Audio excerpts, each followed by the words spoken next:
Di balik potongan lembut sushi tuna yang disajikan di restoran mewah, tersimpan kisah kelam yang jarang terungkap. Seekor ikan yang diburu ribuan kilometer, dijual miliaran rupiah, dan dijadikan simbol kemewahan, ternyata menyimpan rahasia yang jauh lebih dalam dari sekadar rasa.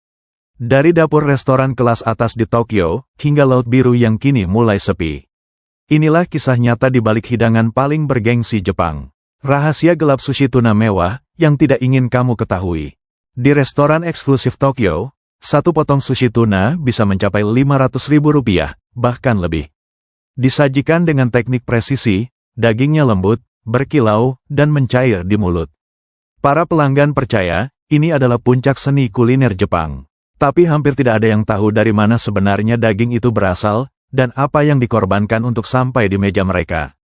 Semuanya dimulai di laut, perairan dalam Samudra Pasifik dan Hindia. Di sanalah tuna sirip biru diburu, si Raja Laut, yang kini semakin langka.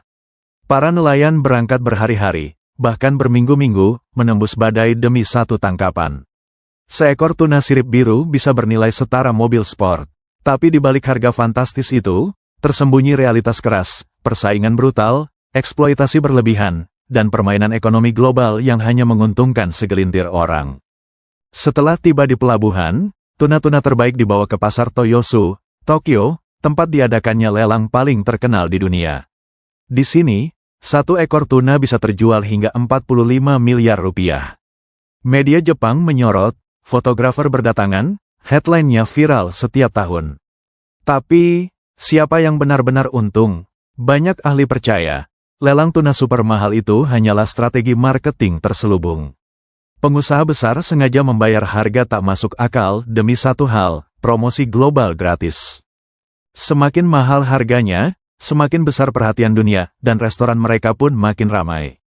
Ironisnya, di balik gemerlap harga miliaran itu, nelayan kecil di Indonesia, Filipina, dan Pasifik hanya mendapat sebagian kecil dari keuntungan.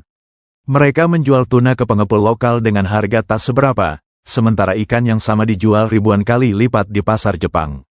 Banyak nelayan kini terjebak utang, harus melaut lebih jauh karena populasi tuna makin menurun. Menurut Organisasi Konservasi Laut, tuna sirip biru kini termasuk spesies terancam punah. Populasinya turun drastis hingga 90% sejak 1970-an. Namun permintaan pasar terus naik, terutama dari restoran mewah yang mengandalkan citra sushi eksklusif. Ironis, karena semakin langka, semakin mahal harganya. Dan semakin mahal, semakin banyak yang ingin menangkapnya. Sebuah lingkaran setan yang perlahan menghancurkan laut. Di Jepang, sushi awalnya adalah makanan rakyat biasa. Namun kini, ia berubah menjadi simbol status sosial. Tradisi yang dulu sederhana, makan ikan segar untuk menghormati laut, kini dijadikan alat promosi, bisnis besar, bahkan ajang gengsi internasional. Banyak restoran berani membeli tuna super mahal hanya demi tampil di berita, bukan demi rasa. Tradisi berubah jadi pertunjukan ekonomi. Dan di balik potongan daging merah itu, ada industri yang mengubah laut menjadi komoditas. Yang lebih mengejutkan, tidak semua sushi mahal menggunakan tuna kualitas terbaik. Beberapa restoran bahkan menggunakan tuna beku dari negara tropis yang disimpan berbulan-bulan, lalu dijual sebagai bluefin premium kepada pelanggan yang tak tahu bedanya.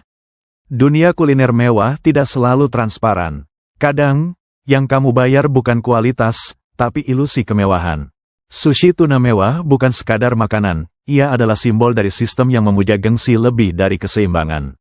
Setiap potongan daging merah itu membawa kisah tentang lautan yang terkuras, nelayan yang berjuang, dan konsumen yang tertipu citra kemewahan. Pertanyaannya sekarang, saat kamu menikmati sushi mahal di restoran elegan, apakah kamu benar-benar mencicipi kemewahan, atau ikut menelan kebohongan yang disajikan di atas piring?